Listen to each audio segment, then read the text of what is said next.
Pour la seni ko fungwama. Seni o moni wana to ko fungula yango bati ya candidature. Oyebi régime soke komi na suka ezalaka ndenge wana. Oyo alobi, oyo asali, oyo alobi croyant ba sauver ndako alors que ba ko tumba ndako ejindi bato yonso bapanzani. Yango wana bakomi na phase wana. Tomona ki tango Mobutu akomi na suka biloba aloba pe ezalaki boye mingi. Yango wana maladie yango ezwi bango pe kosila na bango se bakenda. Ekangi bango kolela ekangi bango po baza kobanga Moïse po soki Moïse ayei lelo candidat na bango akoleka te. Soki Moïse ayei lelo ndenge bazali kozwa kita ya mboka ekosalema lisusu te. Yango wana bazali kosala ndenge yonso bati na manda mpe na kati ya mikili ya Afrika yonso na moko te ekondima kokanga Katumbi balingi yango te même bapoto bakolinga kolongolaka ba candidat mosusu so bamoni ona poil ndakisa candidat na biso Moïse Katumbi po azali kobangisa bango mingi balobi balba ye aya na élection te ndakisa lokola candidat Jean-Pierre Bemba bazali na projet ya kolongola ye na liste oyo biloko wana biso tokolinga yango te pe tokokena ba élection ya boye te tokosala pe ba élection anesalema na mboka oyo te bomengo kita ya mboka yonso ebebi kopanza ekenda bipai na bipai elo mboka moyen ya kokenda liboso te baya lisusu baya koloba ba récupérer situation pour ba imposer moto po système wana ya kala et continuer biso tolingi yango te donc Vision Plus TV, l'excellence et la rapidité. Mesdemoiselles et messieurs, bonjour ou bonsoir selon l'ère à laquelle vous nous suivez à travers le monde. Parce que l'actualité bascule, nous revenons sur toute actualité qui vous intéresse, bien sûr, parce que le train-train quotidien des Congolais, nous revenons avec un invité et un analyste politicien également pour en parler, décrypter des questions d'actualité. Et bongo, lelo ezali Sengomingi ya kozwa mwana mboka Bertin Ewanga, au Azali Bongo, président national plutôt, il y a FCR, également secrétaire, il y a AR, au Azali ko soutenir candidature, il y a Mwanamboka Moïse Katumbi, également Azali Bongo, ancien gouverneur, il y a province, il y a Équateur, Mwanamboka Bertin Ewanga Mbote. Mbote Mingi. Question liboso d'abord ezali akoye ba lelo ozali kondimela na élection na décembre 2018. Oui, biso tolingi ba élection ça le en décembre 2018. Ezali posa na biso. Mais kokoso ezali na kati.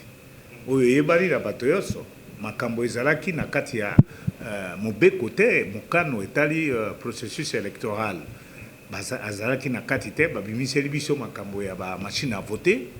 Babimisi makambo ya fichier corrompu, babimisi biso baboyi likambo ya décrispation parce que tolingaki ke ba élection esalema inclusive, c'est-à-dire bana yonso ya Congo bana posa ya kokota élection baza na kati pe tosengaki pe ba élection yango ezala apaisé pour que tobimisa oyo babengi mikano ya sika bakonzi ya sika pe mboka etambola na kimia pe esengo pe boboto oyo wana tokokenda mais oyo mbangu oyo bayi kosalaka ya ba bricolage ya bango ya mbangu ke tokenda kolongolaka ba candidat mosusu so bamoni ona poil ndakisa candidat na biso Moïse Katumbi po azali kobangisa bango mingi balobi balba ye aya na élection te ndakisa lokola candidat Jean-Pierre Bemba bazali na projet ya kolongola ye na liste oyo biloko wana biso tokolinga yango te pe tokokena ba élection ya boye te tokosala pe ba élection anesalema na mboka oyo te po te peuple na biso amoni pasi mingi oyo wana oyo banyokoli bato na nzala na pasi na bitumba bomengo kita ya mboka yonso ebebi kopanza ekenda bipai na bipai elo mboka moyen ya kokenda liboso te baya lisusu baya koloba ba récupérer situation pour ba imposer moto po système wana ya kala et continuer biso tolingi yango te donc ba élection ekosalema na mboka na ndenge ya kimia na ndenge ya kosangisa bana Congo pe na ndenge ya boboto. Alors ceux qui ba élection et pesami na ngongo sengeli to na temps au bazali ko penser au na ba préalable au bo mitié au bo milobeli lelo est-ce que makanisi ya transition moko ezali ko roder na moto na bino transition tolingi yango te biso lingi transition to kenda lisusu abena bango po baya kolukela biso makambo transition sans candidat bon biso tolingi de ba élection mbangu penza esalema monsieur Kabila na bato na ye balongola nde bakokoso eza liboso wana tokenda na élection transition ya te tokosala transition bato wana soki tondimi lisusu lokola bandima mibeko te bakoya kopanja opposition lisusu mpo bazwa bamosusu bakoma baministre mpe bakoya koganye le temps pour que un jour bachange constitution baélection esalema te biso tokangami na moko seke baélection le 23 décembre tozonga nsima te Bonjour Simate, mais ezali pe lelo lisusu ya robata mate mandat d'arrêt moko international au ministre de la Justice Alexis Thambwe Mwamba à lobby ezali lancé bongo contre Moïse Katumbi plutôt azali ancien gouverneur ya Katanga moto azali ko unir bato mingi na plateforme o ezali ensemble pona ko pona mokonzi moko ya mboka prochain lelo mandat d'arrêt international moko est lancé contre ye. Votre réaction? Wana mabiso to occupé biloko wana biloko kubanga banga ekangi bango kolela lela ekangi bango po baza kubanga Moïse po soki Moïse aye lelo candidat na bango akoleka te soki Moïse aye lelo ndenge bazali kozwa kita ya mboka ekosalema lisusu te yango wana bazali kosala ndenge yonso bati na mandat mpe na kati ya mikili ya Afrika yonso na moko te ekondima kokanga Katumbi balingi yango te même bapoto bakolinga yango te parce que Katumbi aza innocent bakoselaki ye makambo ya ndako batali ya bosolo ke ndako wana aza na kati te bakoseli ye makambo ya bamercenaire na kati eza te bakoseli ye makambo ya nationalité italienne batuni mpe bakonzi ya Italie bayangani yango donc eza nde kobanga candidat wana ya yango wana biso tolobi ke soki Katumbi aza candidat te akoti na élection te élection ekozala te elingi koloba boye ezali la personne na ye te ezali ye akomi lokola figure emblématique symbole oyo alingi ete élection inclusive bana yonso ya Congo bakota crédible oyo endimami na bato yonso apaisé oyo ya kimia démocratique oyo eponami na moto alingi moto ya aponi transparente oyo ya moyibi ya bamachine ya vote te esalema décrispation esalema po ekenda donc mandat ya lokuta mandat wana oyo babengaka na chiluba ya chanana papier pamba wana akobwaka na poubelle ezane kosala mpe na efe moko te ndakisa mwana mboka Katumbi azalaki na Namibie ntango mandat wana epesami amati avion na ye na moi polele mpenza mpe sika awa toloba pays yango te azali babela bapays afrika ekotambolaka après nde akokende esika avandi na poto mpe na poto bakoinquiete ete makambo ya lokuta. Quel est l'avenir ya ensemble na makambo zali koleka incertitude na makambo ba attaque avenir bo déposer pe candidature na binoté yo mo personnellement en tant qu'analyste moto ou meli pe na kata mokili ya politique avenir ya qu'est-ce que vous augurez na avenir ya ensemble? Non, ensemble position na eza clair. Katumbi azali un grand homme d'état très très correct. Katumbi a fouti ba caution pour na ba député provinciaux ya Congo Mobimba. Motomoko aluti biso te 4 plateformes, 5 même. Il faut prendre 700 députés fois 5 à fouteri bato yonso. Ba député tozana ba plateforme ebele ya ba député 5 a fouti pour na ba député yonso donc alingi azwa majorité na ba province majorité dans le Parlement, majorité dans le Sénat. Donc, les alliés, alors que moi, ils étaient éphémères. Ce cas, ça va te montrer ma bende à lobby. Le quoi, comme on a les accoudatés, n'a pas ça la tête. Mais Katumbi a monté une grande équipe où les alliés, quand il a élection libre et transparente, et ça, pour tout, il y a gérer Mboka, na makanisinae, na nzela oya lingi. Dans la mesure où Katumbi a zongité. A Kozonga, moto abangisa biso te. A Kozonga te pour tout ce périsanani. Parce que motomoko avant de quelque part lobi alingi ete pe biso dobi amen ho wana biloko ko mona bato pamba esili Congo amoni passe mboka o ezali ya ilanga ya moto te tokutaki yango biso pe tokokenda bana na biso bakotika il ne revient pas un individu de dire nalingi bemba te nalingi Katumbi te pe biso tolobi amen tozana église Katumbi akoya biso tozali na elikia munene Katumbi akokoma na mboka o olinga te akoya. Et la mesure où commis les lobakangi et mandat d'arrêt international, ne balobi et pas bateau la majorité et plutôt ministre de la justice. Il est ministre de la justice. Azaï non a un mandat que j'ai en Belgique. Au Kangaï lokola. Katumbi ayaki te na Kasumbalesa te. Pourquoi batikaki yakita na avion na Luanda? Bon, ça dépend. Il y a des gens comme ça pour kubanga soke eliki akoki koloba biloba aloba ngai nakendaki Lubumbashi koyamba ye tokendaki na nzela ya aéroport balingaki babeta biso meme masasi na bapolisier tokendaki nzela ya Kasumbalesa babeti biso bagage lacrymogène tojongi tout était militarisé. Katumbi akomaki na Kasumbalesa baimage emonanaki bango Atundu a reconnu ça. Et tu dois reconnaître, même Tambo Mwamba a dit que les policiers armés pour empêcher l'individu de contingents armés qui pour empêcher Nandjera. Kolanda bato anate, ou anande lokuta. Donc Katumbi akoya pe akota la candidature nebiso ko voter. Si na lobby bien ezana conditionnel soki lelo. Soki donc to kende na soki moi moke, soki lelo moi Namboka Moïse Katumbi ayete Namboka azongite.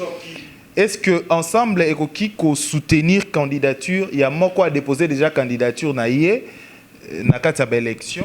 Non, nga na lingi ko jouer jeu na yote. Il n'y a pas de soki. Moi na kolo lopango aikoya pe olobi ke soki ayete. Mais quand bakanga toko fungola seni. Seni ko fungwama. Seigneur, omoni wana toko fungola yango bati ya candidature. Nous sommes dans mécanisme nini. Mais mécanisme nini do faire bimagi. Abe o wana te. Et le baka makasi biso tona mandoki te. Mais Seigneur ko fungola porte na ye. Na ba pression toko sala ba ko boma, on s'en fout. Mais le résultat final, le dauphin est sorti, ba ko fungola Seigneur, machine à voter kolomba, fichier électoral ba ko nettoyer. Élection inclusive avec Katumbi et Kosale Maïmate. Une question d'analyse personnelle, on a aussi rappelé d'abord Toyambi Lelo Bongo Mwana Mboka Jean-Bertrand Ewanga, au Azali qui est ancien gouverneur et à province il y a Équateur, au Azali P également député national. Bongo, l'autre aussi d'abord analyse nayo personnelle na makambo oyo. Ezali à Ndeko, président ensemble Moïse Katumbi, balobi qui azali na nationalité ya italien. Mais si quoi on a qualité nini ba dresser mandat d'arrêt et mandat d'arrêt contre ye. En tant que italien, ça a un problème moro ya justice congolaise, tonini. Analyse na yo kaka en 1 minute. Omoni mo bunga ya bato wana. Ko banga ikangi bango. Bo benga qui est étranger. Italien, bokomeli lisusu que non mandat contre lui yanini. Yango wana bazako seka bango na ba état mususu ke makambo ekoleka na mboka oyo ezali ko pesa soni mingi. Ezali ko kamwa. Donc ezali ba contradiction na bango biso kolanda bango te basa bungi nzela. Oyebi régime soke komi na suka ezala kandenge wana. Oyo alobi, oyo asali, oyo alobi croyant ba sauver ndako alors que ba ko tumba ndako ejindi bato yonso ba panjani. Yango wana bakomi na phase wana tomona kitango Mobutu akomi na suka biloba aloba pe ezalaki boye mingi yango wana maladie yango ezwi bango pe kosila na bango se bakenda. Alors tokomi kokende presque na suka ya entretien na biso mwana mboka Jean-Bertrand Ewanga toyoki tolandi na ba média mwana mboka Jean-Claude Vwemba alobi bongo asengi na ba candidat mususu ba se retirer na ba élection soki Moïse Katumbi a se présenté te to aye na zongi na Congo te na makambo etali ba élection. Est-ce que eza position ya ensemble Eza position ensemble te yali ya vie personnelle ya ndeko Jean-Claude Vwemba ou azali pe moko mokambi ya kati ensemble a émettre un avis ensemble ezali gendarme te. Les appels policiers étaient pour tout à quoi imposer mato. Biso tozali un rassemblement démocratique. Donc, alors que biso tozali ko senga bande kuna biso, les gens sont libres. Ceux qui balobi ba kena na nzela machine à voter, ba kena ba élection exclusive, oui longoli bato mususu, o ana itali moto na moto. Mais alors que sengi na bande ko ya biso yonso ya opposition, c'est que to bunda bitumba ya élection inclusive, oui ya bato yonso na kati pe crédible, o te bato yonso bandimeli yango. Mais oyo wana eza position ensemble te. Pe na lobby yango comme porte-parole il y a mouvement ya ensemble ezangai pe position na biso eza clair Nous sommes en démocratie, nous ne pouvons pas dire à Moussous Boya, Bolanda, Bisso, Tézabo était. Mais Bisso, tu défendre le candidat Nabiso qui est Moïse Katumbi. Alors, Bongo, Tokomi, deux questions avant Tokoma Nasuka, il y a entretien à Bisso. Question avant Asuka et Liboso, ils allaient, nakati ya accord ya Saint-Sylvestre, ils allaient na makambo ebele au bossa qui comme préalable, ils allaient qu'à retour ya moi mboka Moïse Katumbi. Mais pourquoi ensemble vous martelez plus sur l'affaire ya Moïse Katumbi? Parce qu'ils avaient na makambo prisonnier politique, Guillaume Mindonga là jusqu'à aujourd'hui, azali ya kokangama Moyambo, azali ya kokangama, ezali na bande komususu pe bazana exil oyo mbozi nani komo Mbouissi ya Nyamwisi, bazali bongo ebele ou bazali na baka. Mais pourquoi est-ce que vous martelez na likambo kaka ya Moïse Katumbi? C'est sur votre profil ya candidat Nabino to le patriotisme. Mais bon, motuna non kitoko penda. Moïse Katumbi a commis figure emblématique ya makambo ya crispation politique. Pe crispation politique ezali minyoko bazali ko timba ko sala ete bande ko bakota na boloko ba musubatika na poto ainsi de suite. Le symbole ya lutte wana lelo ezali Moïse Katumbi. Ce qui te résoudre le problème à Moïse Katumbi automatiquement et kozala c'est que la loi et ko sala mapona moto mokota il faut pe ba prisonnier ba balongba ba bazaki na étranger ba ya kimia kota na mboka. Yango wana cette figure emblématique. Au pouvoir ya M. Kabila ezali ko banga même ombre na ye ata komi esikate ba collaborateur na bazali ko loba biloba aloba yango nde tolobi Moïse Katumbi ezali ko la tango tozaki na papa na biso Tshisekedi. Le changement c'était Tshisekedi, mais le changement ça veut dire quoi? Donc on a élection ainsi de suite mon qui est changé parce que élection est côté batoyon so bakoya po tokenda liboso. Donc le fait de citer le nom de Moïse Katumbi c'est avec raison. Il est notre leader, mais aussi au-delà, il y a leadership naïe. Tozali comment on appelle ensemble les bateaux, bakangami loko laïe, bazali bloqué na volet à décrispation. Oh, tolobaki ke ba fungola et te bande koyon sobaya Moïse Katumbi a commis comme les porte-étendards. Alors, avant dernière question, quelle attente Nabino Zalini na processus électoral, na regret Nabino Zalini na processus électoral au type place Tokomi? Attente na biso ezali élection ça les manambango penza ba congolais balingi c'est depuis 2016 des congolais ba yebaki président na bango ya sika to comité lelo yo na mutu makasi ya baoyo bazali ko kamamboka nde ba komisi biso telelo pour ça na biso c'est que alternance changement mbongwana ekota ezali attente munene na biso eloko ezali ko pesa biso pasi c'est que baoyo bazali ko kambamboka balingi ko tikate bazali ko luka bakale ndenge na ndenge omona sikao babimisi te tokenda élection babimisi kale ya machine à voter na kati ya fichier bati ba faux électeur kale mosusu ba prisonnier de guerre ba libéré bango te bakale belé donc ezali komoni ça ete balingi na bango ko kende te yango wana ezali ko décourager mais peuple na biso a tellement pour tozonga simate tokenda liboso pour victoire eza pembeni. Alors eloko ni okokio lobela bato nyonso ba Holanda yo à ce net moment et surtout bato bazali na diaspora na ba congolais bazali na Congo. Bon, bana diaspora souvent boye bakangai communicateur na bino nazali motomoko alingi une certaine vérité et certitude pour ce que ça va makambo ya pouvoir en eto za biso soko kwa na front commun pour ou contre le Congo na habité mais toye baye tengonga beti grâce na bino diaspora baksho bomenaki na bana Congo yonso bitumba bosalaki ba prière bosalaki ba mama ma bolongo na se ba jeune ndele lo to komi na période à dauphin mais dauphin eza victoire finale te mala mosusu ezaki nde ko distraire biso et la victoire finale na biso ya suka ezali élection mais il faut balongolela biso biloko lokwa ba machine à voter ba nettoyer fichier électoral décrispation et quota c'est-à-dire toyokana tokoma bomoko pour tout ça la ba élection ya kimia tala message na pesibino c'est que kolobate que non do faire ça abimi non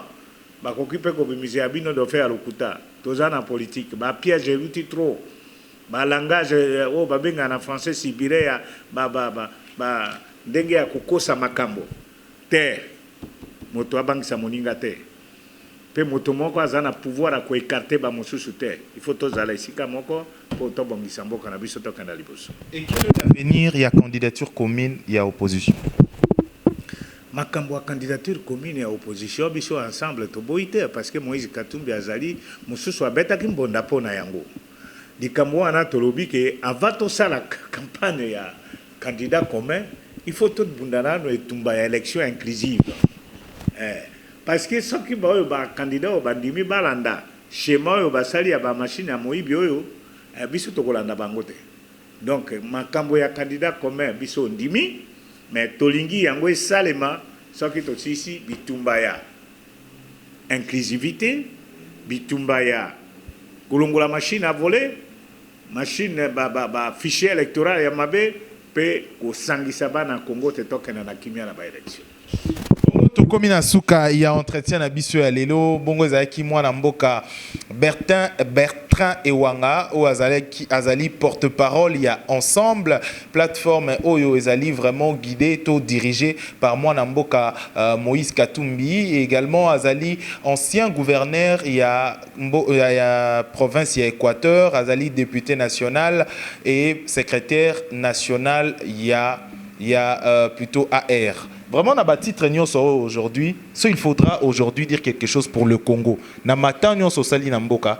S'il faudra au moins résumer Congo na moment ko koza. Congo ezali mboka ya bomengo ya lokumu. Mboka oyo bongaki kozala genou te. Mboka oyo oyebi na 1960. Tozalaki na niveau de vie mpela moko lokola Italie ya sud, lokola Canada, koleka Afrique du Sud. Lelo tokoma na suka po bozanga ya bakambi oyo balingi mboka Congo eloko makasi moto abangisa biso te. Ça n'est fini pour cette édition. Merci de l'avoir suivi. Merci à Dodi, l'enfant gâté pour la prise de vue. Merci à Bandeko Nyonso. Oyo bo soutenir biso bozara toujours wana pour soutenir biso poto sa monsana biso bien. Tokutani prochainement pour une édition Monsousou. Au revoir.